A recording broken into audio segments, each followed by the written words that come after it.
बैठो सीट पे. हाँ बैठो.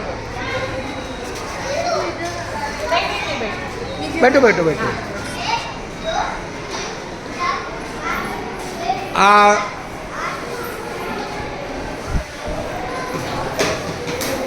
YMC ना, हाँ सर. YMCA. YMCAच्या माध्यमातून आमच्या या वरिष्ठांची व्हिजिट झालेली आहे आणि प्रत्यक्ष त्या वर्गाचं कामकाज बघायला आपल्या बालवाडीच्या ह्या एका वर्गात आलेलं आहे. बालवाडीचा क्रमांक आहे 388. हा बिल नंबर 388 आणि दुसरा आहे एम्पायर तो 230 आहे. त्यामध्ये बालवाडीच्या आपल्या लता मॅडम आहेत. खूप तुमचं स्वागत आहे. जास्त वेळ पहा, काय मार्गदर्शन करा, मुलांशी बोला. खूप छान. Wish all the best. आता मी माझ्या पुढच्या कामाला. Thank you sir. Thank you very much. Thank you.